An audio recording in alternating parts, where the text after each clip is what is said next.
Today I'm in the company of Pier Forlano, Consul General of Italy in Philadelphia. Pier Forlano was appointed consul in 2017 and is the highest Italian and European diplomat in this area of the United States. Before this appointment, his 30-year career unfolded really throughout many countries and continents in the world. So he worked in Bulgaria, Malta, South Africa, Australia, and Central Africa. So he's got quite a particular perspective, not only on Italy, but also on global affairs. Welcome, Consul Forlano, and thank you very much for being with us today. Thank you, Professor. It is a pleasure to be here, and I'm ready to answer all the kind of questions and curiosity about what has Italy to offer to an American audience. Perfect. So, first of all, what is the role of a general consul? And can you explain why Italy has such a ramified consular network in the United States and how this is organized? Very well. A consul is a little bit like a mayor in foreign territories. So we have to take care of everything that happens to the Italian community overseas. So it's a little bit like a counter of an Italian city hall in foreign territory. So we don't deal with state-to-state relations. We don't have big bilateral delegation because we don't even live in the capital. But we have a huge Italian community, an Italian community that wants his passport to be renewed, wants to maybe sign a letter of attorney and applies for citizenship. And there are lots of issues that can be only solved by intervening administratively. So what we do is, apart from this core activity, we also try to portray an image of Italy that benefits our industry and benefits our own society. So we focus on the contemporary. I believe personally that that Leonardo da Vinci and Dante Alighieri sell by themselves. They don't need further support. But on the other hand, biotech, aerospace, green industry, they need the support because they are very little known in this part of the world. So Italy and the United States are NATO allies and strong trade partners. Italian and American culture attract and influence each other in various ways and forms. From your perspective, what are the most notable or significant elements of interaction between Italy and the United States now? So like in science, trade, and culture. You mentioned some earlier, but I want you to dig more into this. Let me start with science. A bilateral agreement has been signed in 1988, and we can count on a very active office of the scientific attachés in Washington. The priority areas for 2019-2021 are health and life sciences, physics and astrophysics, resilience to natural disasters, including preservation of cultural heritage, and finally, ICT. Within this framework, 23 major bilateral projects have been earmarked and financed, and there are going to be events in 2020 dedicated to civil protection, chemistry, artificial intelligence, quantum communication, biomedical patents, oncology, and aging. There is a good collaboration on health with La Cattolica, Ospedale Gemelli, Istituto Galeazzi di Bologna. And in the aerospace, 13 events throughout 2019, among which one in Philadelphia in November. For the ones who are keen to follow us and participate in the events, please connect to our tweets, have earmarked our season. We have built a network of the 900 Italian researchers in the US that is called ISNAF. You can Google that. Now, 32 billion surplus of our exports to US is the balance of the trade, which shows the excellence of our products, especially machinery, furniture, fashion and design, and food. But it's a balance of the trade on high-tech items, which I want to particularly earmark here and remember here. We have, with US, which is the leader in the world for high tech, we have even balance of trade. So it means that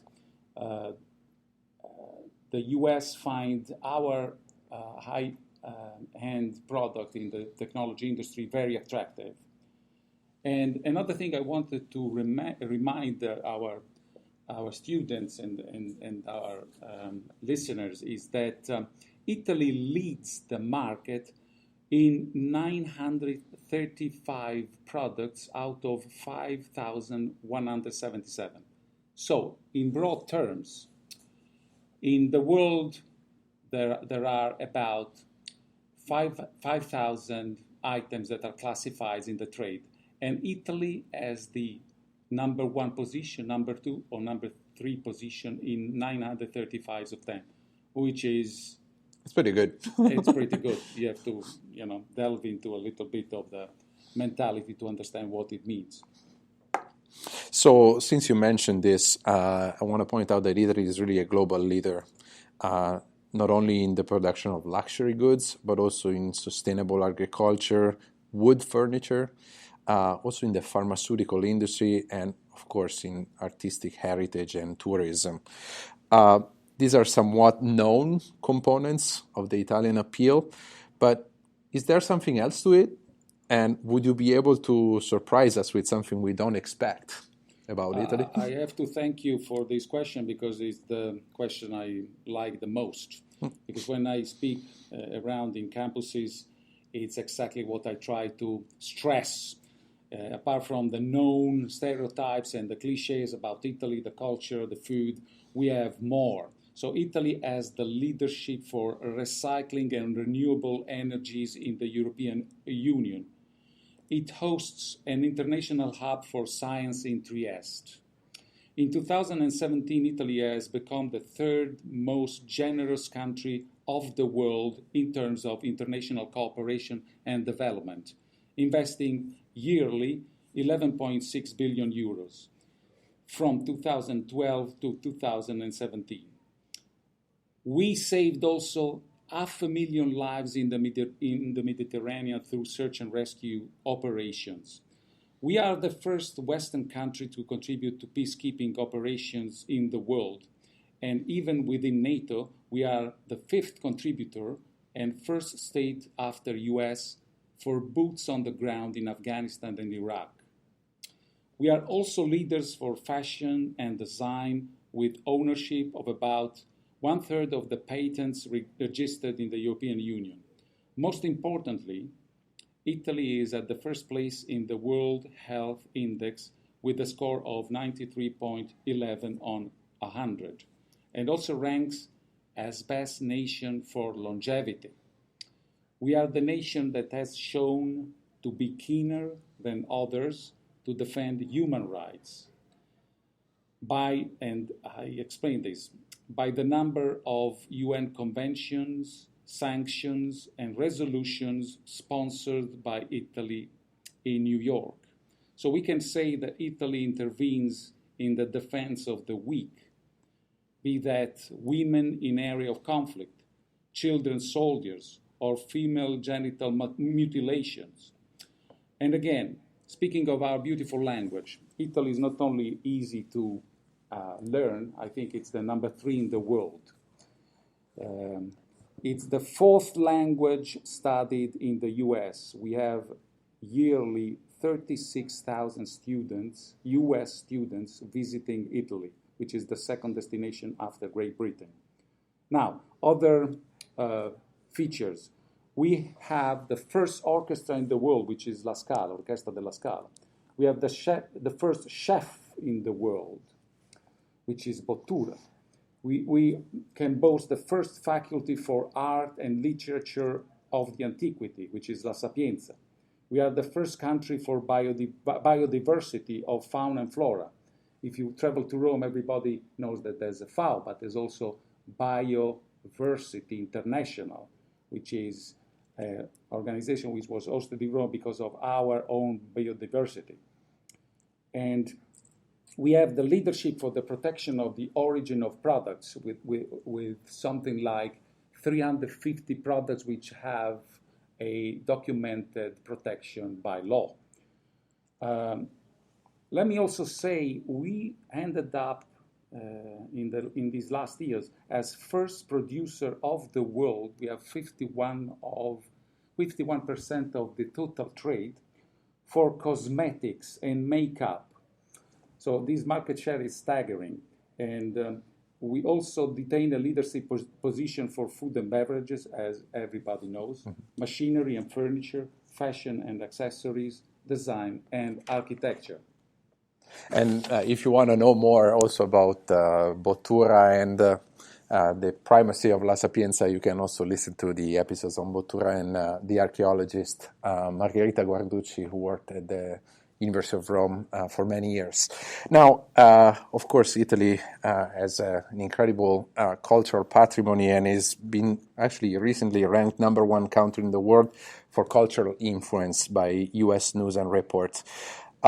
In your opinion, how is this cultural influence relevant to business or cultural diplomacy or to political relations? What is its impact on trade and innovation, and really, how do you measure it by? So for me, culture is for Italy what oil is for Saudi Arabia.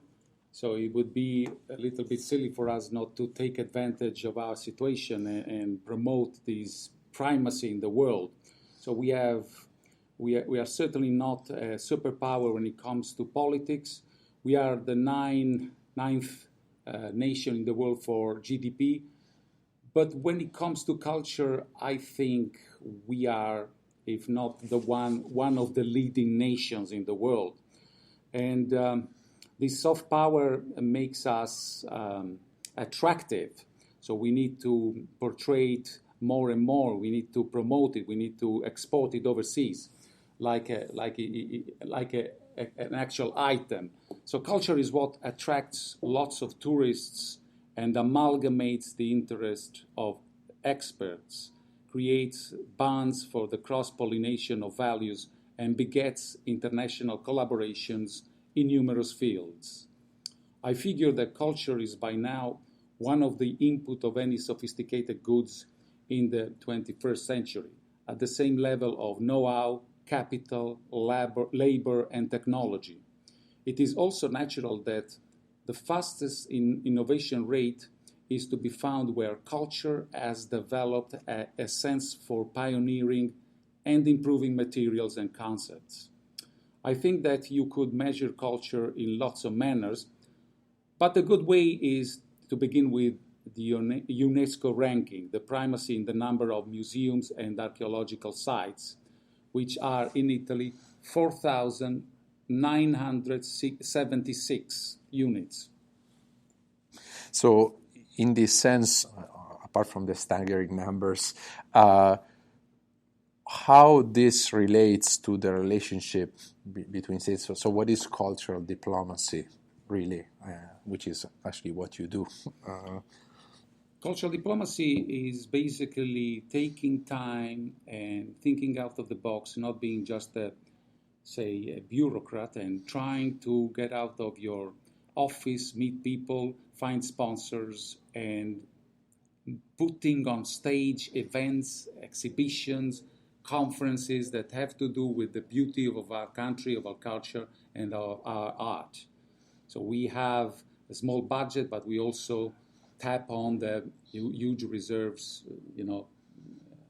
at disposal, because the American Italian community is very keen on helping us, and we manage to have an average of something like 65, 70 events every year, which is, for our resources and our possibilities, a lot. So we even have, I have a mandate that covers 7 states, so our events, they go as far as North Carolina. And it's very exciting that the reality there is quite different from Philadelphia and challenging.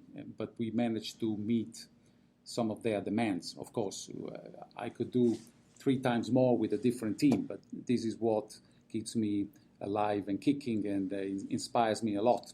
Every time I go out, I try to find a way to imagine together, to dream together, and putting on stage something new, something that has never been shown before.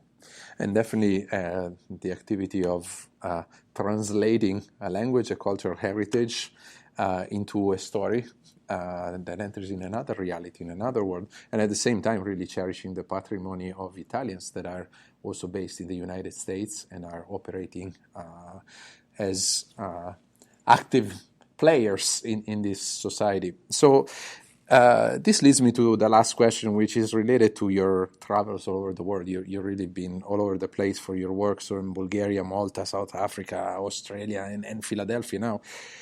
How is Italy differently or commonly perceived in these different countries? And how did your Italian perspective help you read and discern the different scenarios where you worked?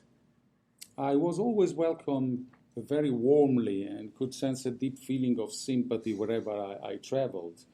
And my background helped me a lot by its own articulation and complexity. And that I think I owe to the excellence of Italian tuition and education. I have also been helped by the terrific team of the Ministry of Foreign Affairs or by the embassies around the world. And I always found a way to collaborate, to build bridges, to cross-pollinate with the existing culture. They open their arms to my proposals, so it's actually a very easy task at heart. It obviously demands resources, time, and dedication and passion, but I'm very happy with the people I met and the response given and by their passion, even here and especially here in USA. So basically, would you say that there is a common element of fascination related to Italy that unites all these countries, or there are several points that fascinate differently people from different nations? I think that there is a common thread which has to do with the usual known, let's call them stereotype, but in a positive way. Everybody knows about, our culinary skills or about the machineries and helicopters on the Ferrari, or everybody speaks about the Italian culture, Serie A, but then those items, they sell by themselves, like I said, and I try to build another narrative. I need to bring out what people tend to forget. It's very